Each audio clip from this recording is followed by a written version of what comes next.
Good morning students. आज का हमारा जो टॉपिक है वो है divergence of a vector field. Last lectures में हमने काफ़ी सारी चीज़ों को पढ़ा, जैसे हमारा कार्टेशियन कोऑर्डिनेट सिस्टम क्या होता है, ऑर्थोगोनल कर्वीलिनियर कोऑर्डिनेट सिस्टम क्या होता है, फिर हमने लाइन एलिमेंट रेखा अवयव कैलकुलेट करा, फिर हमने gradient of a scalar field calculate करा। आज हम जो कैलकुलेट करेंगे इस यूनिट में वो है divergence of a vector field. सबसे पहले हम ये देखते हैं कि divergence of a vector field का मीनिंग क्या होता है।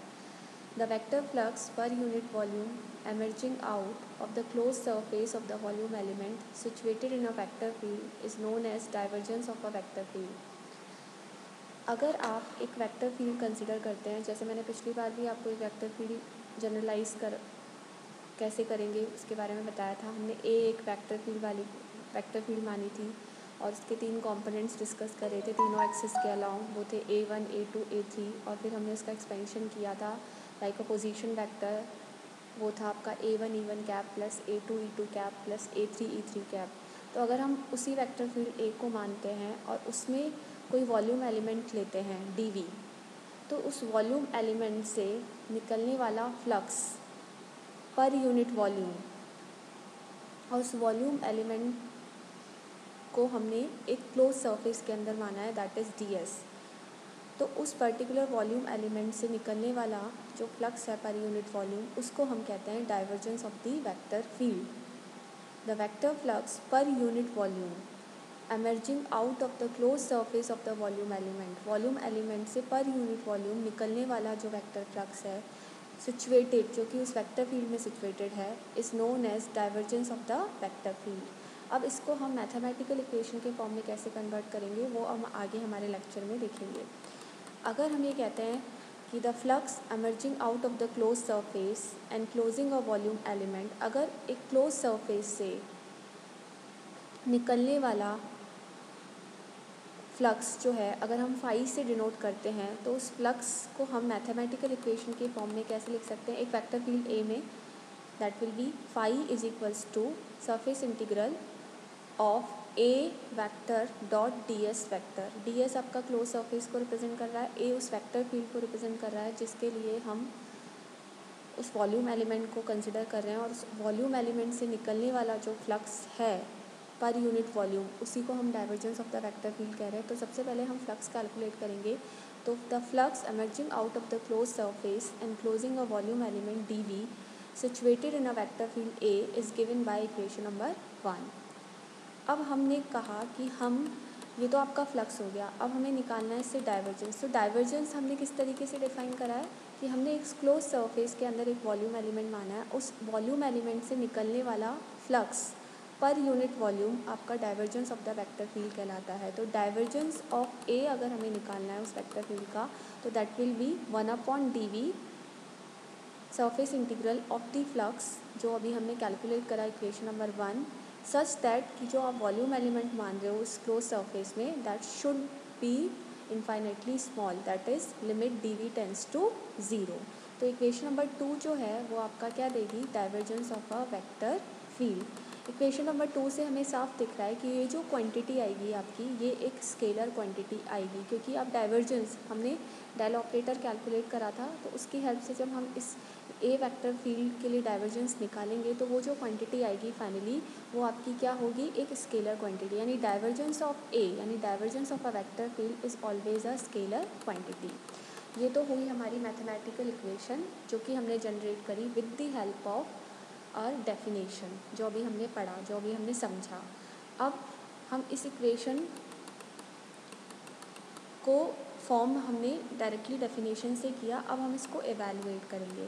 तो एवेलुएट करने के लिए हम क्या कर रहे हैं, एवेलुएट करने के लिए हमने क्या करा है, हमें एक क्लोज सरफेस में एक वॉल्यूम एलिमेंट लेना है। तो हमने एक ये पैरेलल पाइप्ड माना जिसके 6 फेसेस हैं, और इसमें ये जो हमने वॉल्यूम एलिमेंट लिया है ये हमने एक ऑर्थोगोनल कर्वीलिनियर कोऑर्डिनेट सिस्टम में लिया है। अगर हम ऑर्थोगोनल कर्वीलिनियर कोऑर्डिनेट सिस्टम ले रहे हैं तो हमारे पास ऑब्वियसली 3 एक्सिस होंगी, that will B u1 axis, u2 axis and u3 axis. और हमारे पास इस पर्टिकुलर वॉल्यूम एलिमेंट के 6 फेसेस हैं, 1 2 3 4 5 एंड 6, सामने वाला और पीछे वाला। अब इस पर्टिकुलर पैरेललोपाइड के लिए जो कि हमने एक ऑर्थोगोनल कर्वीलिनियर कोऑर्डिनेट सिस्टम में माना है, वॉल्यूम एलिमेंट जो हमने माना है इस पर्टिकुलर शेप के फॉर्म में, इसके लिए हम डाइवर्जेंस कैसे कैलकुलेट करेंगे ये हम आगे देखेंगे। Suppose there is a parallelopiped of volume element dv which is situated at the point P। हमने इसको एक हमारे पॉइंट P पर रखा है, रैंडमली हमने हमारे OCC orthogonal curvilinear coordinate system में एक पॉइंट P माना, जिसमें हमने इस वॉल्यूम एलिमेंट को कंसिडर कराया, इसे रखा है in the orthogonal curvilinear coordinate system. Let A be the vector field at the central point P, और उस पर्टिकुलर पॉइंट पे हमने एक वेक्टर फील्ड भी माननी पड़ेगी हमें, क्योंकि हमें जो डाइवर्जेंस निकालना है वो एक वेक्टर फील्ड के लिए निकालना है। तो हमने उसी पॉइंट पे जो वेक्टर फील्ड मानी वो हमने मानी A। तो क्योंकि हमने ये ऑर्थोगोनल कर्वीलिनियर कोऑर्डिनेट सिस्टम में माना है, तो इस वेक्टर फील्ड के तीनों एक्सिस के करस्पॉन्डिंग 3 कोऑर्डिनेट्स भी होंगे। तो वो 3 कोऑर्डिनेट्स हो जाएंगे आपके A1, A2, A3। E1 cap, E2 cap, E3 cap unit vectors हैं इन तीनों कोऑर्डिनेट एक्सिस के अलावा। तो हमारे पास A का एक्सपेंशन हम पहले भी देख चुके हैं, तो ये उस एक्सपेंशन से हमारे पास इक्वेशन आ गई, that is A vector will be equivalent to E1 cap A1 plus E2 cap A2 plus E3 cap A3। अब देयरफॉर अब हमें निकालना है फ्लक्स कैलकुलेट करना है। तो फ्लक्स कैलकुलेट करने के लिए हम दो फेसेस को पेयर में कंसिडर करेंगे, और दोनों फेसेस को कंसिडर करके नेट फ्लक्स निकाल के हम टोटल फ्लक्स कैलकुलेट करेंगे। तो हम कैसे करेंगे वो हम आगे देखते हैं। The flux passing through the surface ABCD, हमारा ABCD कौन सा सरफेस है, ये सरफेस ABCD, और हमारा जो P पॉइंट है वो हमने सेंटर पे माना है, जहाँ पे हमने जो वेक्टर फील्ड मानी है वो मानी है A। ये चीज़ हमें ध्यान में रखनी है। क्योंकि सिंस हमने P पॉइंट जो माना है वो OCC सिस्टम में माना है, OCC orthogonal curvilinear coordinate system. तो ये जो P पॉइंट है वो फंक्शन होगा हमारा 3 कोऑर्डिनेट्स का U1, U2 एंड U3। तो the flux passing through the surface ABCD of area, उस ABCD सरफेस का एरिया कितना हो जाएगा, इस सरफेस का एरिया हो जाएगा आपका, क्योंकि ये सरफेस इसके पैरेलल है, हमें पता है कि हमारे पास U2 एक्सिस की जो टोटल लेंथ है वो है H2 इंटू DU2, और हमारी जो U3 एक्सिस है उसकी टोटल लेंथ है H3 इंटू DU3। तो हमारे पास इस सरफेस का जो एरिया है वो कितना हो जाएगा, इस सरफेस का एरिया हमारा हो जाएगा H2 DU2 multiplied by H3 DU3, H2 DU2 multiplied by H3 DU3। तो इस पर्टिकुलर सरफेस का एरिया हो गया H2 H3 DU2 DU3 which is at a distance, और हमें पता है कि हमने जो हमारा पॉइंट P लिया है वो सेंटर पे लिया है। तो हमारा जो ABCD सरफेस होगा, ये सरफेस वो इस P पॉइंट से कितनी दूरी पर होगा, इस टोटल लेंथ की हाफ लेंथ पर होगा, यानी हाफ ऑफ H1 DU1, क्योंकि हमारी इस पर्टिकुलर एक्सिस की टोटल लेंथ है H1 इंटू DU1। ये चीज़ें हमें पता है।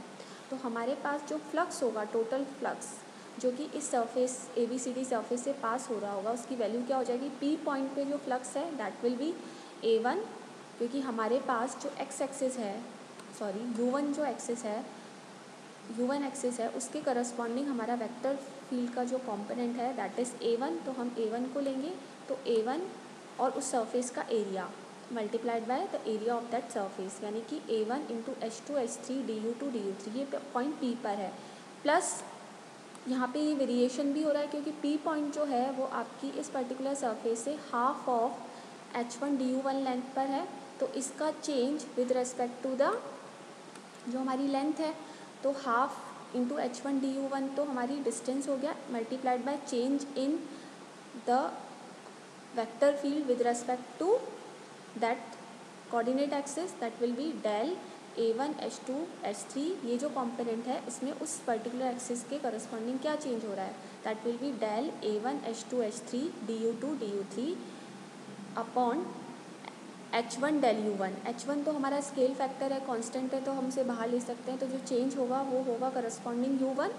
तो हमारे पास जो ABCD हमारा सरफेस है उसके से निकलने वाला जो टोटल फ्लक्स होगा वो होगा phi1 is equals to A1 H2 H3 DU2 DU3 plus half of del A1 H2 H3 DU2 DU3 upon del H1 del U1 H1 DU1। क्योंकि हमारे U1, U2, U3 जो है इंडिपेंडेंट एक्सिस हैं, एक दूसरे पे डिपेंड नहीं करती हैं, तो यहाँ पे आप देख सकते हैं कि ये जो DU2, DU3 है वो हम बाहर ले सकते हैं DU1 के साथ। तो ये DU1, DU2, DU3 बाहर आ गई क्वांटिटीज़। H1 और H1 आपस में कैंसिल हो जाएंगे क्योंकि कांस्टेंट क्वांटिटीज़ है, मैग्नीट्यूड है बेस वेक्टर्स के। तो हमारे पास जो रिमेनिंग क्वांटिटी बचेगी, ये टर्म तो एज इट इज़ आ जाएगी, और यहाँ पे जो रिमेनिंग क्वांटिटी है वो बचेगी del A1H2H3 upon del U1 into DU1, DU2, DU3। ये हमारे पास आ गया फ्लक्स ABCD सरफेस से पास होने वाला। अब इसके पैरेलल ये सरफेस भी है, तो हमें यहाँ से भी पास होने वाला फ्लक्स कैलकुलेट करना पड़ेगा, और जो रिजल्टेंट फ्लक्स होगा वो इन दोनों की वजह से होगा, और वो हमारा कहलाएगा नेट फ्लक्स, जो कि इस पर्टिकुलर एक्सिस से पास होगा। तो इस पर्टिकुलर सरफेस को अगर मैं देखूं, तो क्योंकि ये plus half of H1 U1 distance पे सिचुएटेड है, तो ये आपकी माइनस एक्स एक्सेस हो जाएगी, एक तरीके से माइनस U1 एक्सेस हो जाएगी। तो ये कितनी दूरी पर हो जाएगा, minus of half H1 DU1। तो बस इसमें यही चेंज होगा, बाकी एज इट इज़ आपकी क्वांटिटी आ जाएगी phi1 dash is equals to A1H2H3 DU2 DU3। Area आपका यही रहेगा, और उस एक्सिस के करस्पॉन्डिंग आपका जो कॉम्पोनेंट है वेक्टर फील्ड का वो A1 है, पर वो प्लस U1 एक्सिस के अलाउंग है, तो वो माइनस U1 एक्सिस के अलाउंग हुआ, इसलिए प्लस हाफ की जगह क्वांटिटी आएगी हमारी माइनस हाफ। तो जो therefore the net flux passing through the opposite surfaces ABCD and OEFG, the net flux passing through the surface ABCD and OEFG वो हो जाएगा आपका phi1 माइनस phi1 डैश। जब आप phi1 माइनस phi1 डैश करोगे, तो जो ये क्वांटिटी है A1H2H3 DU2 DU3 ये सब्ट्रैक्ट हो जाएगी, क्योंकि एक प्लस साइन में आएगा, एक माइनस साइन में आएगा, और जो हाफ में क्वांटिटी आ रही है, क्योंकि एक प्लस हाफ में आ रहा है, एक माइनस हाफ में आ रहा है, तो हम क्योंकि सब्ट्रैक्ट करेंगे तो माइनस माइनस प्लस हो जाएगा, तो ये सिंगल एक वन क्वांटिटी बन जाएगी, यानी del A1H2H3 upon del U1 DU1 DU2 DU3। Similarly हमारे पास टोटल जो इस वॉल्यूम एलिमेंट के सर्फेसेस हैं वो 6 हैं। हम 2 के लिए कैलकुलेट कर रखे हैं, अभी हमारे पास 4 और हैं, 2 ये और 2 ये जो फ्रंट सर्फेसेस हैं, ये वाला और पीछे वाला। तो हम इनके लिए भी कैलकुलेट करेंगे। जब आप इनके लिए कैलकुलेट करोगे, तो फिर इनके लिए भी जब इसके लिए एरिया निकालोगे तो ये और ये वाली लेंथ आ जाएगी, जब इसके लिए एरिया निकालोगे तो ये और ये वाली लेंथ आ जाएगी। तो इसी तरीके से हम बाकी के 4 सरफेसेस के लिए भी कैलकुलेट करेंगे। वो phi2 माइनस phi2 डैश हो जाएगा, और phi3 माइनस phi3 डैश हो जाएगा। जो सरफेसेस होंगे वो हमारे होंगे, देखिए ABEF एंड OCDG। आपको दिखा देती हूँ, ABEF एंड OCDG, ये वाला और ये वाला सरफेस एक दूसरे के अपोजिट है। तो जब आप एरिया निकालोगे तो ये इसके पैरेलल है, तो ये और ये वाली लेंथ काम में आएगी एरिया के लिए, और जो आपका कंपोनेंट होगा वो अलोंग होगा आपका U2 एक्सिस। तो हम वेक्टर फील्ड जो लेंगे वो आपकी हो जाएगी A2। इसी तरीके से बाकी जो 2 होंगे phi3 माइनस phi3 डैश, वो होगा FADG और OEBC। FADG यानी कि FADG एंड OEBC। FADG और OEBC। तो आपकी जो सरफेस का एरिया आएगा वो आएगा H2DU2 multiplied by H1 DU1, और जो कंपोनेंट रहेगा वो अलोंग Z एक्सिस या U3 एक्सिस रहेगा, तो वो कंपोनेंट जो वेक्टर फील्ड का रहेगा वो रहेगा A3 कंपोनेंट। तो हमने 6 सरफेस के लिए रिजल्टेंट नेट फ्लक्स निकाल लिया। तो अगर हमें टोटल फ्लक्स निकालना है तो हो जाएगा phi, that will be A dot DS। तो हम क्या कर देंगे, 6 सरफेस के लिए जो हमने रिजल्टेंट निकाला है उनको हम तीनों टर्म्स को हम ऐड कर देंगे, तो ये 3 टर्म्स आएंगी। अब बाय सिमेट्री से भी ये टर्म्स एक के लिए निकाल के बाकी 2 के लिए भी लिख सकते हैं, और एग्ज़ाम के लिए आपको टोटल शो कैलकुलेट करके दिखाना पड़ेगा। तो that will be del A1H2H3 upon del U1 plus del A2H3H1 upon del U2 plus del A3H1H2 upon del U3 multiplied by DU1 DU2 DU3, क्योंकि ये टर्म तीनों ही टर्म्स में, तीनों ही नेट फ्लक्स में कॉमन आई थी। अब हमारे पास हमें निकालना है divergence of a vector field. तो divergence of a vector field के लिए हमें चाहिए पर यूनिट वॉल्यूम। तो इस पैरेललोपाइड जो वॉल्यूम एलिमेंट मैंने लिया है, इसकी टोटल वॉल्यूम क्या हो जाएगी? इसकी टोटल वॉल्यूम हो जाएगी, तीनों की लेंथ का मल्टीप्लिकेशन करोगे, यानी कि H1 DU1 multiplied by H2 DU2 multiplied by H3 DU3। तो टोटल जो वॉल्यूम एलिमेंट है dV, उसकी वैल्यू हो जाएगी H1 H2 H3 DU1 DU2 DU3। तो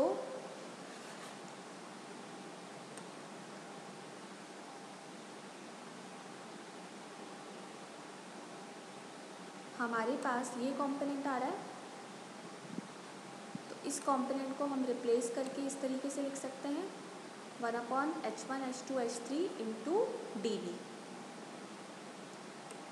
तो अगर हमें डाइवर्जेंस ऑफ A निकालना है तो हमें क्या करना पड़ेगा? डाइवर्जेंस ऑफ A अगर हमें निकालना है, आपको ये चीज़ समझ में आ गई?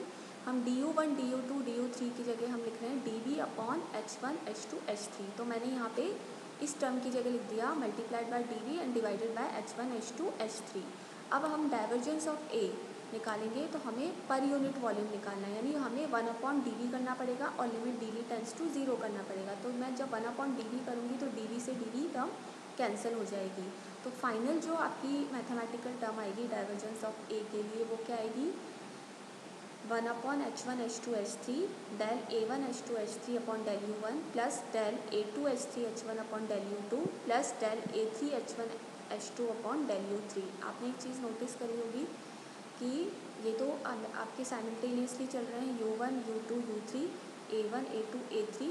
जब आप A1 कॉम्पोनेंट ले रहे हो तो आपके पास 2 और 3 आ रहे हैं, जब आप A2 कॉम्पोनेंट ले रहे हो तो 3 और 1 आ रहे हैं, और जब थर्ड कंपोनेंट ले रहे हो वेक्टर फील्ड का तो 1 और 2 आ रहे हैं। तो ये आपके डाइवर्जेंस ऑफ A के लिए फाइनल इक्वेशन होगी।